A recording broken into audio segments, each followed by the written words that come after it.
1901 میں یہ جھوٹا نبوت کا دعویٰ کرتا ہے. 1908 کے اندر وہ خود مر گیا لیکن اپنے ماننے والے چھوڑ گیا جو آج بھی ہمارے مسلمان بھائیوں کا ایمان لوٹتے ہیں. تو میرے بھائیوں توجہ فرمائیے گا، کلمہ وہ کون سا پڑھتے ہیں پتہ ہے؟ مرزائی کلمہ کون سا پڑھتے ہیں؟ ہمارے والے. ہمارا کلمہ کون سا ہے؟ سارے بولے کون سا ہے؟ محمد رسول اللہ. کلمہ ہمارا پڑھتے ہیں، نماز ہماری پڑھتے ہیں. لاہور میں ایک جگہ ہمارے ساتھی ان کی مرزائیوں سے بات ہو رہی تھی تو وہ مرزائی کہنے لگا کہ مولوی صاحب آپ کا کلمہ کون سا ہے؟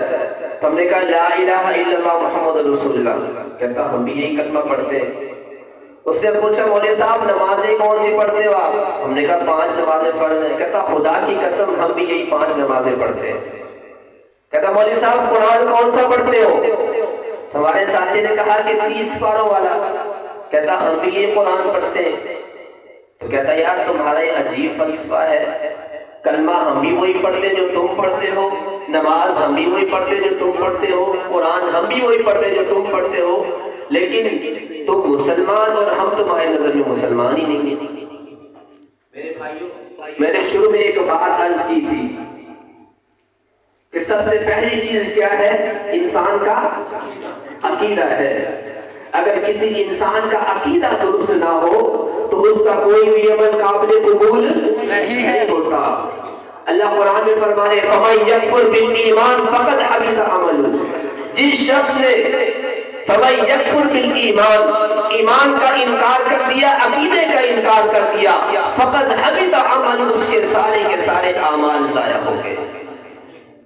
نمازیں پڑھی تھی ضائع، قرآن پڑھتا تھا ضائع، ساری رات نوافل میں کھڑا رہتا تھا، لیکن اگر اس کا عقیدہ ٹھیک نہیں تو کوئی بھی عمل قابل قبول نہیں ہے. میرے بھائیوں میں نے عرض کیا مرزائی کلمہ کون سا پڑھتے؟ ہمارا. نمازیں ہماری، قرآن ہمارا. ختم نبوت آج کی ہماری محفل کے روح رواں حضرت مولانا تاج محمود ریحان صاحب تشریف لائے. کی اتھا گہرائیوں سے انہیں خوش آمدید کہتا ہوں. توجہ فرمائیے گا کہ کلمہ کا کون سا پڑھتے؟ ہمارے والا. قرآن ہمارا، نمازیں ہماری. لیکن وہ کہتے ہیں کہ جو ہم پڑھتے ہیں لا الہ الا اللہ محمد رسول اللہ، اس محمد رسول اللہ سے مراد حضور نہیں بلکہ مرزا غلام احمد قادیانی ہے. استغفر اللہ. ان کا عقیدہ ہے، وہ کہتے ہیں کہ حضور سے دین کا کام پورا نہیں ہوا، اللہ نے اس دین کے کام کو پورا کرنے کے لیے مرزا غلام احمد قادیانی ملعون کو بھیجا ہے.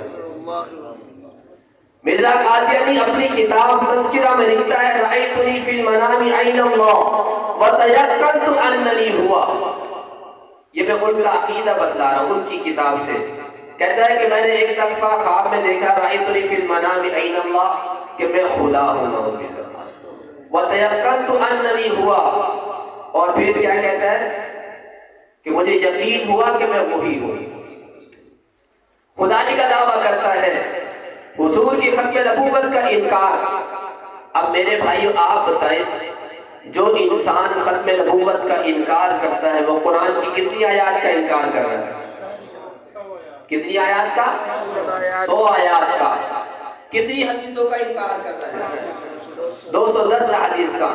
میرے بھائیو ٹائم مختصر تھا اس لیے میں نے مختصر آپ سے عرض کیا کہ وہ جو کلمہ ہمارا پڑھ کے ہمارے مسلمانوں کو دھوکہ دیتے ہیں، نمازیں ہماری پڑھ کے ہمارے مسلمانوں کو دھوکہ دیتے ہیں، قرآن ہمارا پڑھ کے ہمارے مسلمانوں کو دھوکہ دیتے ہیں، جہاں جہاں پہ نماز میں، کلمے میں، قرآن میں لفظ محمد آتا ہے اس سے مراد حضور کو نہیں لیتے بلکہ کسے لیتے؟ مرزا قادیانی کو. ہاں، مرزا غلام احمد قادیانی کو لیتے ہیں. اگر کوئی شخص اس عقیدے سے کلمہ پڑھے، اس عقیدے سے قرآن پڑھے، اس عقیدے سے نماز پڑھے تو آپ بتائیں اس کا کوئی بھی عمل قابل قبول ہوگا؟ نہیں. آخری کار گزارش سنا کے بات کو ختم کرتا ہوں. مہمان تشریف لے آئے ہیں شیطان کمپنی کا مالک شاہ نواز. عام طور پہ ہم ان کا بائیکاٹ کرواتے ہیں کہ ہر شخص کی یہ ذمہ داری ہے جو حضور کا دشمن ہمارا دوست نہیں ہو سب سے پہلی بات یہ کہ مرزائیوں کا بائیکاٹ کریں۔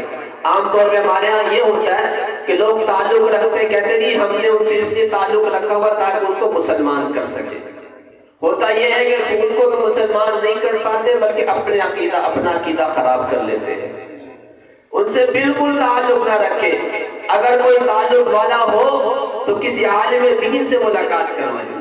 پہلی ذمہ داری یہ ہے کہ مرزائیوں سے مکمل کیا کرنا ہے؟ بائیکاٹ۔ دوسرا ان کی مصنوعات کا بائیکاٹ کرنا ہے۔ مصنوعات کا بائیکاٹ کیوں کرنا ہے؟ کیونکہ ہر مرزائی اپنی پروفٹ کا 10% حصہ اپنی جماعت کو دیتا ہے۔ ان کی ایک جماعت ہے، جماعت احمدیہ، پھر وہ جماعت وہ پیسہ حضور صلی اللہ علیہ وسلم کی گستاخیوں میں استعمال کرتی ہے۔ تو میرے بھائیوں، شیزان کی جتنی بھی مصنوعات ہیں ساری انہی کی ہیں۔ عام طور پہ دھوکہ دیا جاتا ہے کہ کمپنی بک گئی ہے، ایسا بالکل نہیں ہے۔ اس کا آنر ابھی بھی قادیانی ہے۔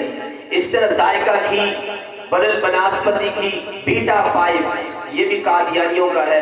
ٹربو پلاسٹک کی کمپنی یہ بھی قادیانیوں کی ہے۔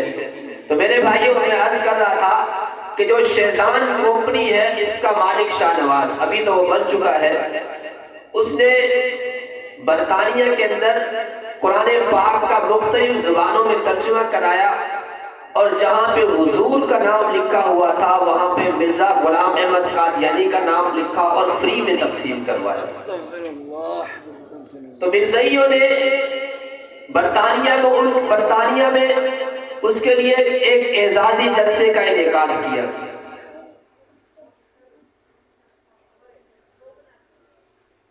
تو جلسے کا انعقاد کیا اور اس شاہ نواز کو اسٹیج پہ بلایا گیا کہ تو نے اتنا بڑا کام کیا ہے تو مبارکباد کے مستحق ہو۔ اب یہ شاہ نواز اسٹیج پہ آتا ہے اور کیا کہتا ہے؟ کہتا ہے کہ مبارکباد مجھے نہ دو بلکہ پاکستان کے مسلمانوں کو دو، میں نے ان سے پیسہ کمایا، ان کے نبی کے خلاف استعمال کر دیا، ان کے قرآن کے خلاف استعمال کر دیا۔ تو میرے بھائیوں، کہیں یہ نہ ہو کہ ایک شیزان کی بوتل یا جوس پیے اور یہ 2 منٹ کا ذائقہ کہیں حوض کوثر پہ ہمیں حضور صلی اللہ علیہ وسلم کی شفاعت سے محروم نہ کر دے۔ آج سے نیت کریں انشاءاللہ کہ مرزائیوں سے بھی ہر قسم کا بائیکاٹ کرنا ہے، ان کی مصنوعات کا بھی کیا کرنا ہے؟ بائیکاٹ کرنا ہے۔ اپنے دوستوں کو، اپنے گھروں میں سب کو بتانا ہے کہ جو حضور صلی اللہ علیہ وسلم کا دشمن ہمارا دوست نہیں ہو سکتا۔ اللہ تعالیٰ سے دعا ہے کہ اللہ تعالیٰ عمل کی توفیق نصیب فرمائے۔ وما علینا الا البلاغ۔